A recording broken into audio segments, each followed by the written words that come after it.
Carlos, you were one of the 12 judges at this edition of the European Boat of the Year in Düsseldorf. Could you tell us something about this award and how does it work?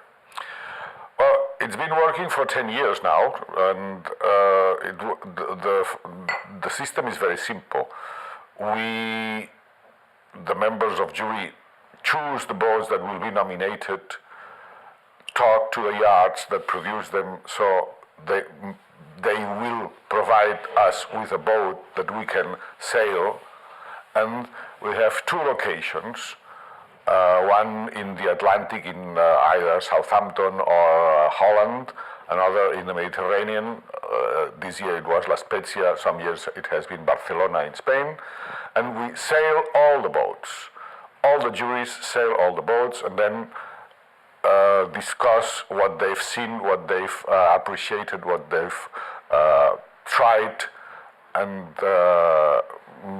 then they can vote or establish a degree of quality that allows for the whole jury to try to reach a unanimous decision. Sometimes it is not unanimous, sometimes it has to go through a voting system, which is a complicated system that I will not describe now because it involves different qualities of the boats, but what the jury tries to achieve always is a unanimous verdict in each of the categories that are involved. The opinion is that in this prize the jury is independent. Is it correct? Oh yes. We do not accept any gift from any producers. We, members of the jury, pay for our expenses to go to both locations. We are not married to any yacht at all.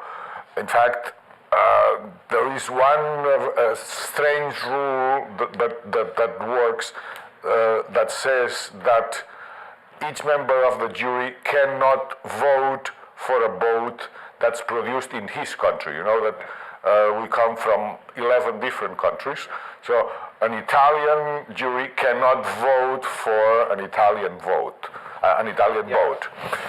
That's something not very easy to understand, but that's one of the clauses that makes that our system is completely free and not the slave of anyone. Okay. So, in your opinion, this award is more or less the best prize for a shipyard in Europe? I wouldn't want to say the best because I don't want to talk about others in these terms, but I think we're the only ones who try all the boats that are in the contest. So let's talk about this edition of the European Boat of the Year. I think that you and your and the other ones did talk a lot also of the global nautical market, about the crisis, and I wonder which is the common feeling on this focus, and is there a sort of recipe for a shipyard to jump out from this critical economic situation, in your opinion? Let's say that most people agree that the biggest problems right now are in the big yards, in the yards that have to produce big numbers of boats, and that yards that produce boats that are niche boats that cater to special segments of the market and produce in small quantities have less trouble. I don't think I can say anything else because, of course, everyone has trouble. Everyone has trouble, or it's hard for everyone to sell boats right now in all markets. Some markets are more difficult than others, but the problem is everywhere. But I think that the biggest problems are for people, for companies that have to sell 3,000 boats a year. Now let's talk about Italia Yachts. The brand is a new entry in the European scenery. When and how did you hear for the first time something about this shipyard? Well, it was very easy. One of the members of the jury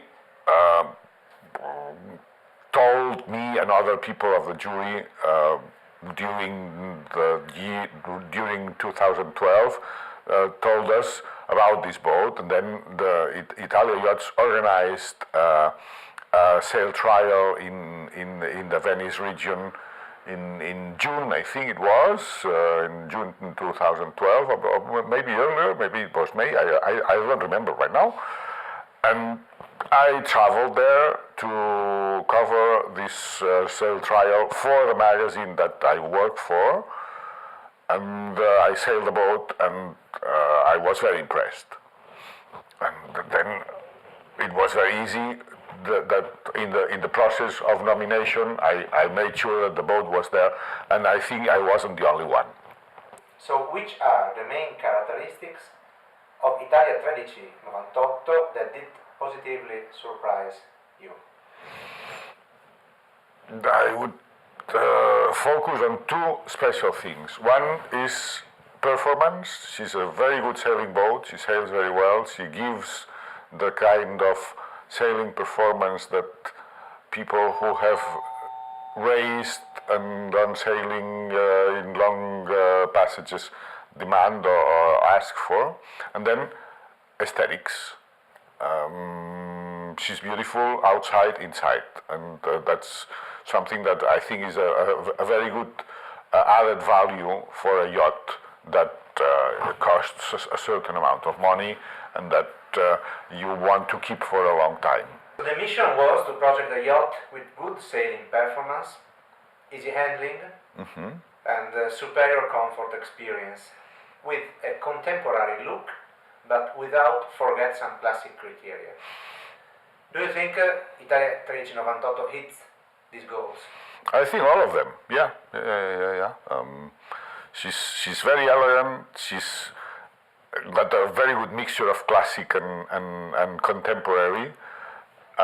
She sails very well, in my opinion, and she's also a very well built boat, which is not in the list that you have mentioned, but that's something that's very important. She's very soundly built, and the electrical systems are very good.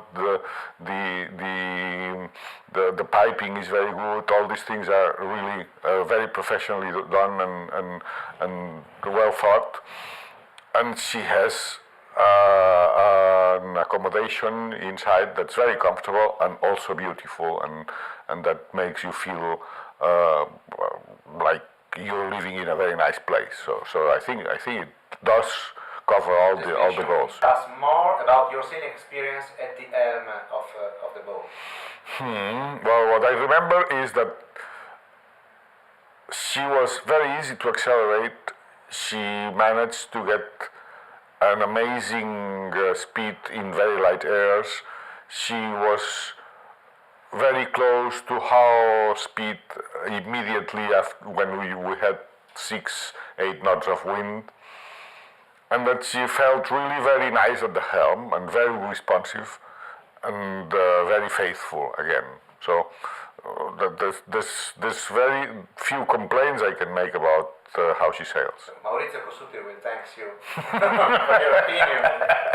Well, she knows that I like his design very much. We talked about it in La Spezia, and I told him that really I had studied the hull in the photos and in the drawings that we have, and that it still surprised me how he had managed to reach the compromise between a very balanced hull, a wide hull that's very wide in the stern sections, and the fact that she's not a light boat. This is something that is done very well nowadays in boats that are fairly light and that can heel and lift part of the hull, but in a slightly heavier displacement like the one of the Italia, that's more difficult, and he managed to do that. Yes. And what's your opinion about the ergonomy of the boat? Your designer spent a lot of time to make the boat suitable also in solo or in a small, in a reduced crew. I think that if the boat has been awarded by the jury, who are people who sail all the time and who know a lot of boats, and no one has complained about anything in this respect, it's exactly because ergonomy works very well. Good ergonomy you don't notice. Bad ergonomy you notice because you hit your elbow, you have problems all the time, and that's exactly what what happens with the Italia yacht is that you don't notice the edges of the cockpit, the entrance, the edges of the table, because it's well thought and well designed. That's it. You told us what did you appreciate, but what you didn't like. I would have liked to have a more silent engine. That's the only thing that I can remember thinking about this boat. This boat is quite big. She's not a 35-footer. She's quite a massive, ample boat that people can use to live on, to travel, to have very good holidays. And it might deserve a bigger engine box with more insulation that would make it more silent and more luxurious at the same time. So that, in a way, what I'm saying is she has the engine layout that corresponds to a smaller boat, and in a boat like this size, of course, you use more space for a bigger and more insulated engine box, but you, in my opinion, you give more the type of luxury that the rest of the boat is giving.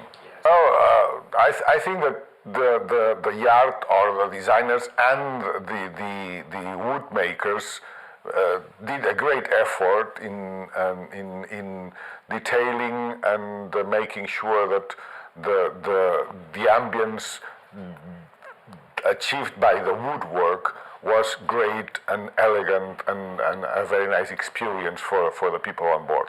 It's well made. It's not utterly ornamented, but it's very elegant, and it's made a little bit in the Scandinavian way, but with a lot of Italian flair in it. For a minute, you are the CEO of Italia Yachts. You take the money and run, or you start thinking, considering the situation, global situation. I think that the Italia Yachts might be one of the few yachts where I wouldn't take the money and run. Because they're so small, really. I mean, if I was the CEO, the owner or the CEO of a big yacht, I would really try to find an hedge fund that would buy me out and leave. Because, I mean, I don't see a very promising future in the next few years. But a small yacht like Italia Yachts, with the structure that it has and with the passion that it gets together with the people that work with Franco, I think that it would be a good thing to continue. And again, if you sell, you don't get that much money anyway. So you cannot go very far away. You cannot. So the last one, the first thing you think about if I say Italia Yachts. If you say Italia Yachts, the first thing I think is the nice shape of the almost flat deck and the slightly downhill cabin that goes together with Italia 1398.